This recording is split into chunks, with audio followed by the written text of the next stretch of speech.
परमेश्वर त्या बाबा सिंधू दिवसाबद्दल तुमचे आभार मानतो. महान परमेश्वर, आशीर्वाद परमेश्वर, तुमच्या वचनात चालणाऱ्या प्रत्येकाला सहाय्य कर.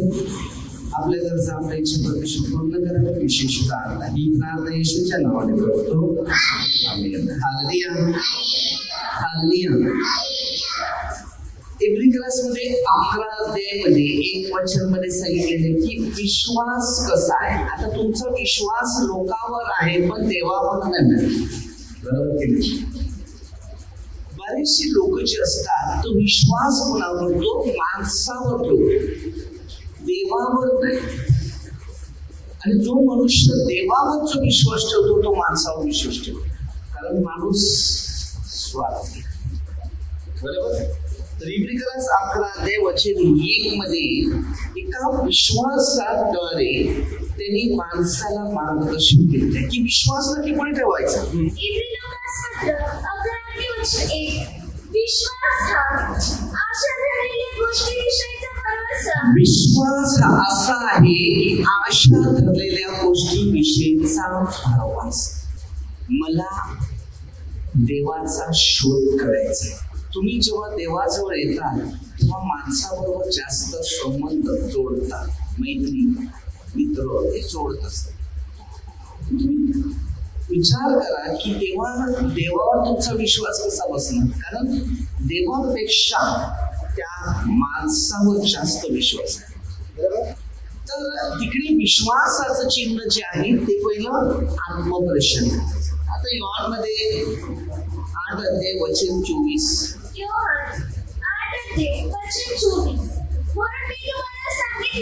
येशू काय सांगतो, मी तुम्हाला सांगितले की तुम्ही आपल्या पापात मरा, मी तो आहे असा विश्वास तुम्ही न धरल्यास. एखाद्या माणसाचा जो विश्वास आहे, शिष्यानं तो सांगतो मी तो आहे, ज्यामध्ये देवाचा आत्मा काळजी करतो तो पवित्र आत्मा. हालेलुया. तर प्रभू येशू काय सांगतो, मी तो आहे, म्हणजे तो पवित्र आत्म्याने भरलेला आहे. 2:3-22. हा जो विश्वास आहे तोच आम्हाला उभी आहे. म्हणून तो सांगतो मी तो आहे असा विश्वास न धरल्यास तुम्ही आपल्या पापात मरा. आता हे पापात मरणं म्हणजे नक्की काय? देवाच्या बरोबर नाही. खोटं बोलणं, चोरी करणं, लबाडी करणं, अंकस करणं, निंदा करणं, व्यवहार करणं, अशा परिस्थितीमध्ये ते पाप असतं. म्हणून योहान 14:14 वचन सांगते,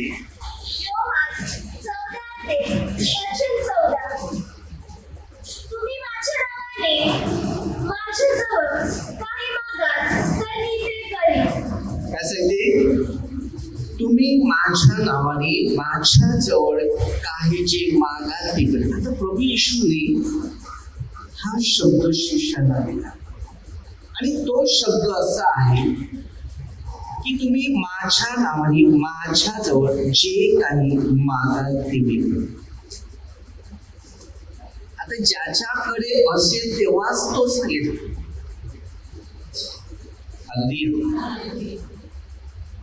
ज्या वस्तू ज्याकडे आहेत आणि तुम्ही त्याच्याकडे जाणार आहे तोच तुम्हाला देणार, नाही तर देणार काय. ज्या व्यक्ती आध्यात्मिक शक्तीकडे वळतो त्याच व्यक्ती त्याला उभी घेईल, कारण विश्वास असा आहे. मार्क 11:24.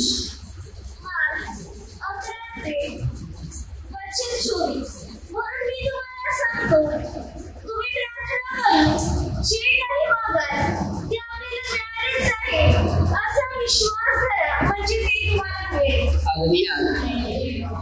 त्याने काय सांगितलं ना, तुम्ही जेव्हा प्रार्थना करता आणि जे काही तुम्हाला पाहिजे, बरोबर, ते प्रभू येशू एका नावामध्ये जेव्हा तुम्ही मागणार आहे ते तुमच्या सगळ्या प्रश्नांचं उत्तर देत येणार.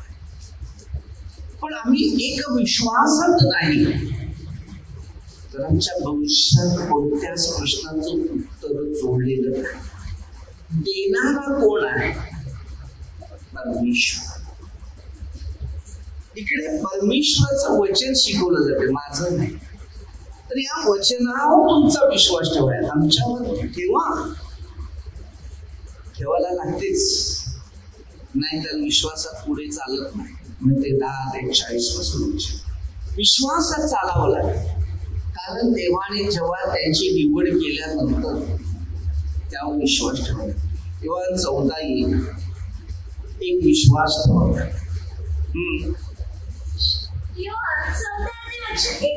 तुमच्या अंतःकरण अस्वस्थ होऊ नये, म्हणून देवावर विश्वास ठेवा आणि माझ्यावर विश्वास ठेवा. वचन काय सांगते? हे अंतःकरण असते ते अविश्वासाचं नसतं, विश्वासाचं बनवलेलं सांगते. म्हणतात की अंतःकरण अस्वस्थ होऊ नये. तुम्ही देवावर विश्वास ठेवा आणि येशू बोलतो माझ्यावर पण. आता आपल्यामध्ये जसा विश्वास वाढतो तसं आपल्यामध्ये जीवन वाढते, शांती वाढते, आनंद वाढतो. देवाला जर बघायचं असेल तर विश्वासाने तेव्हा ती प्रार्थना करायची.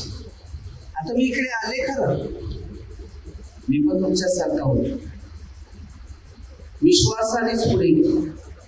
अब्राहमाने देवावर विश्वास ठेवला, त्यांनी विश्वास ठेवला अब्राहमाने देवावर. तेव्हा 3:16 मध्ये त्यांनी परमेश्वरी जगावर 17 जो पण त्याच्यावर विश्वास ठेवतो तर त्याचा नाश न व्हावा, तर त्याला सार्वकालिक जीवन प्राप्त.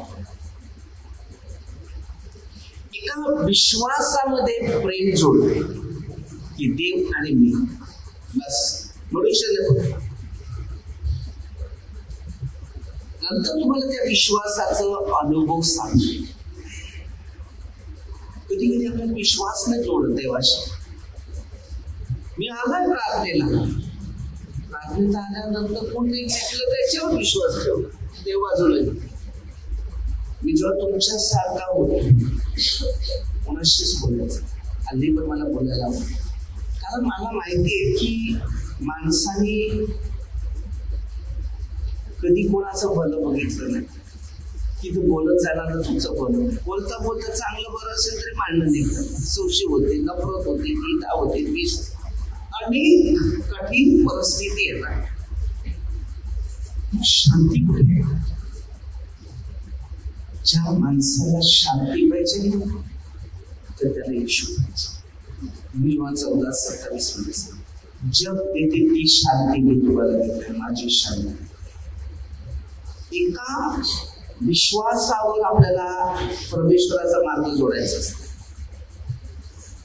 या प्रार्थनेमध्ये विश्वास, प्रीती, पाप कबूल कर, पश्चाताप, 3च गोष्टीवर जास्त मुद्दे जोडले जातात पाहिजे.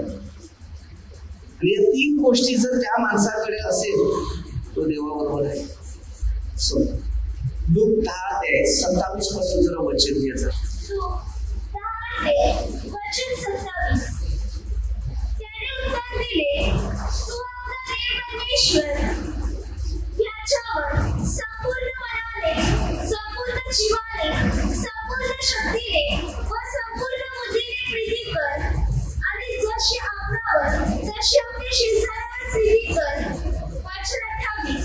त्याने त्याला म्हटले, ठीक उत्तर दिलेस, हेच कर म्हणजे जगशील. त्यांनी काय सांगितलं, तू हे कर तेव्हा जगायला मिळेल. माणसावर नाही सांगितलं, पहिलं देवावर नंतर माणसं. तेव्हा ती पहिलं परमेश्वर, मग स्वतःवर, मग शेजारी. वचन 29. परंतु स्वतःच नीतिमान ठरून घ्यावे अशी इच्छा करून तू येशील म्हणाला, पण माझा शेजारी कोण? आपला शेजारी कोण आहे ते बघा. एका देवाचं प्रेम कसं शिकवलेले ते बघा. मनापासून प्रीती करा. देव प्रेम करायला शिकवतो, माणूस दुश्मनी करायला शिकवतो. म्हणून त्यांनी काय सांगितले, संपूर्ण मनाने संपूर्ण जीवाने प्रीती कर. माणूस प्रीती कशी करावी ते शिकतो.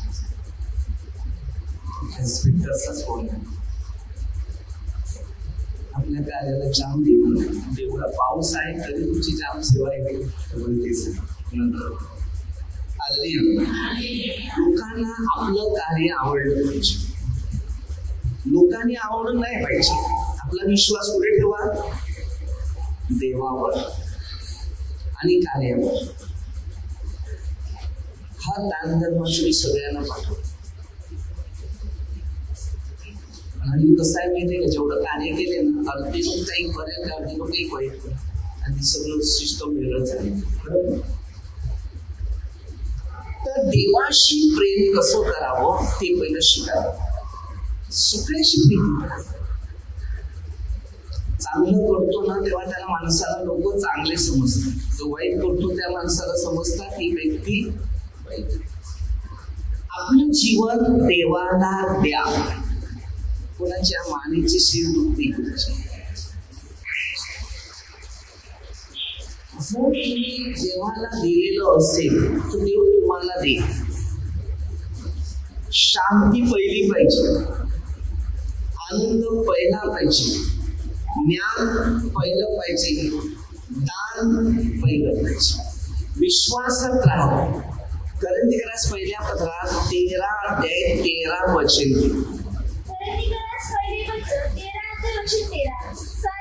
सारांश विश्वास आशा प्रीती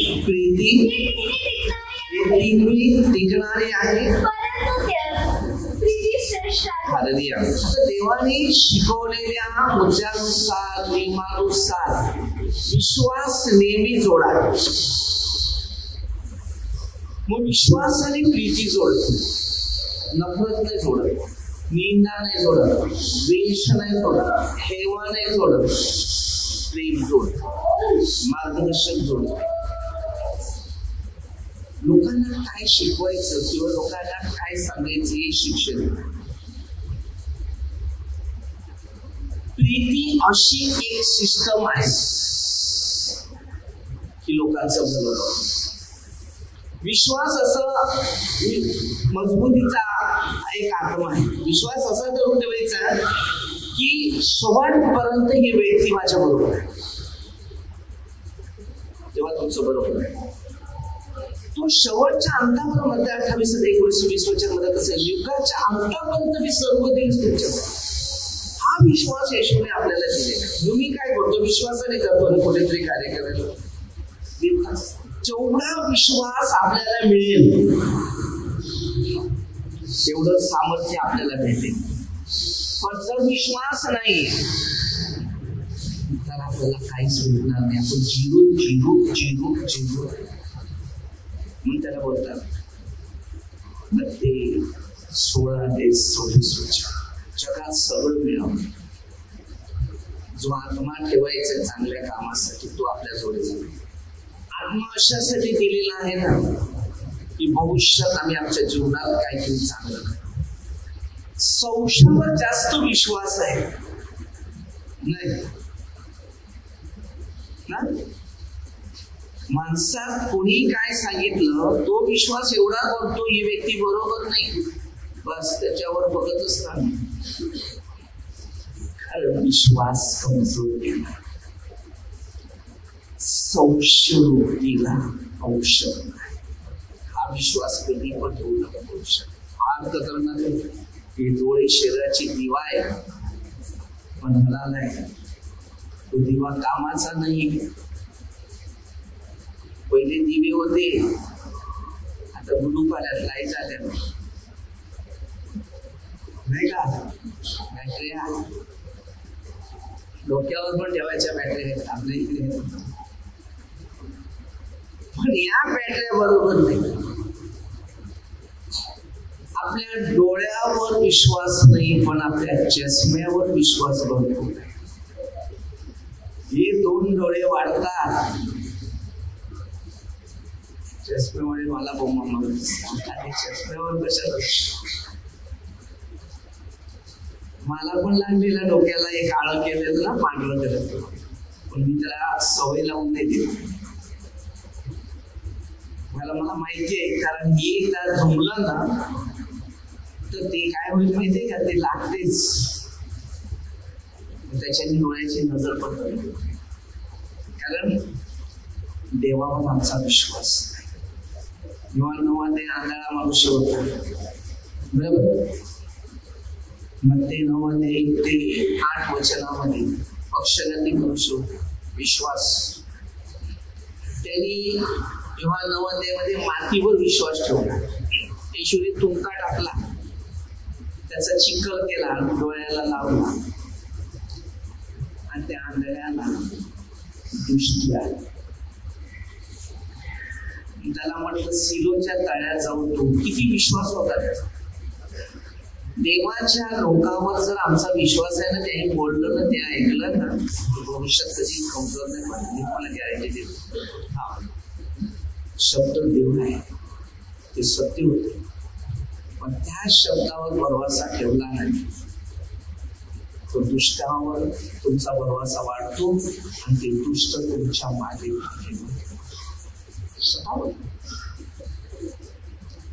कारण मी माझ्या एवढ्या वर्षाचे मी अनुभव घेतले, सगळ्या बरोबर मी फिरलाय, बसलाय, उठलाय, सगळे अनुभव घेतले आणि ते शिक्षण घेऊन जास्त अनुभव आणले विचार, आणि त्याच्यातून मला खूप कार्याला एक संधी मिळाली.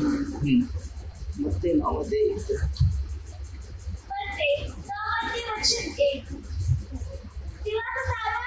तेव्हा तो तारवात बसला, तो पलीकडे गेला, त्या नगरात जाऊन पोचला. मग माझेवर पडून असलेल्या पुन्हा एका पक्षघाती माणसाला त्याच्याकडे आणले. येशू त्याचा विश्वास पाहून त्या पक्षघाती माणसाला म्हणाला, मुला धीर धर, तुझ्या पापांची क्षमा झालेली आहे.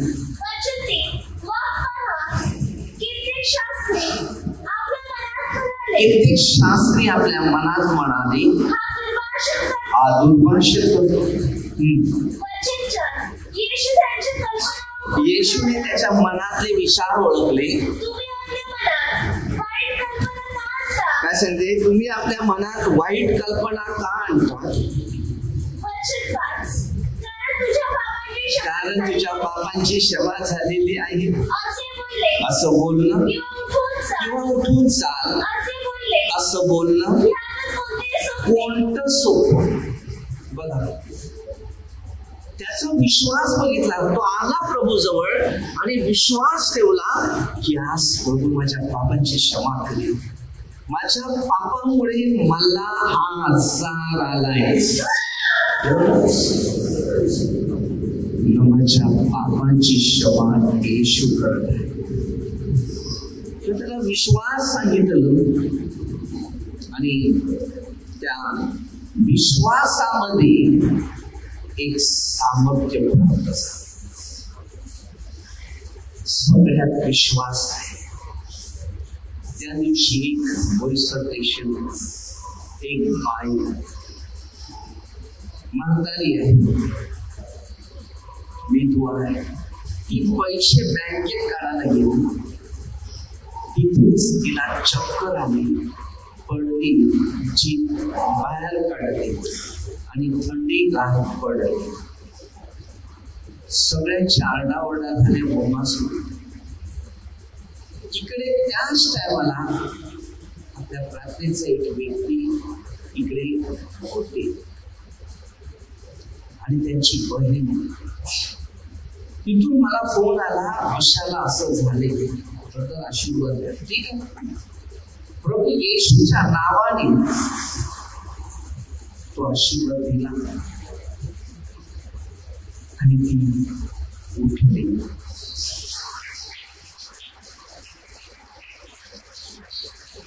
तो रिक्षा वाल्याला सांगितलं द्यायला, तो सांगते ती मेली देणार नाही. दुसरा रिक्षावाला तिथे बघित राहिला आणि पब्लिक सगळी आहे ती काच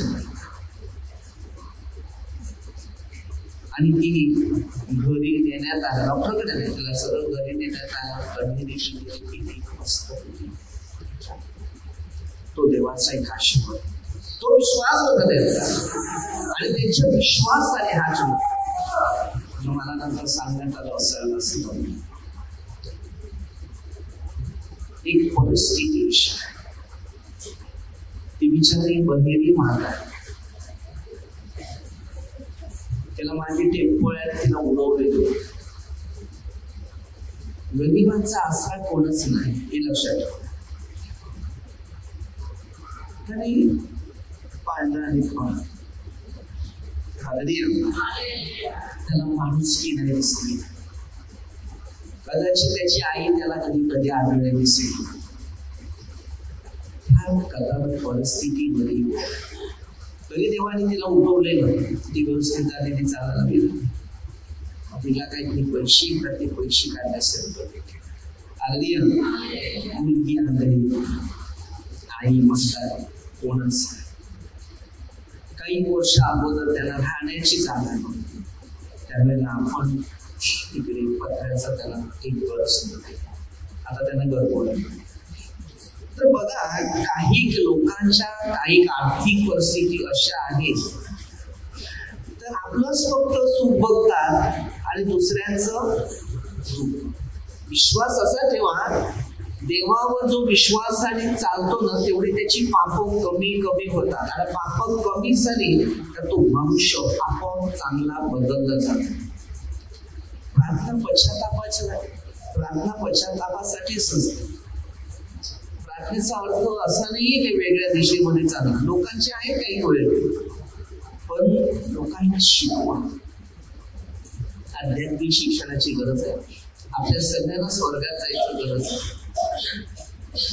नरकात जाण्यासाठी परमेश्वराने आपल्याला पृथ्वीवर पाठवलं नाही. सैतानाने आपल्याला नरकात नेण्यासाठी आपल्या शरीरावर कब्जा केलेला आणि तोच आपल्याला पाप करायला रोखला. 7 ते 15 पासून की मी काय करतो मला माहित आहे, माझ्या ठी बसणार पाप. आणि कधी कधी दुसऱ्या 12:7 माझ्यामध्ये जे शैतान आहे तो ठोशे मारतो असं सांगतो.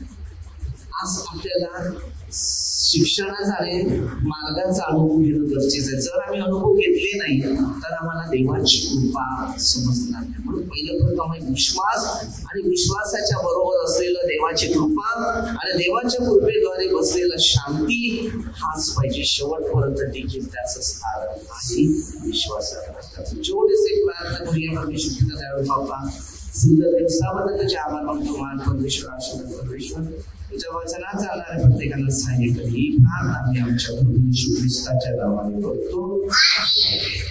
हालेलुया.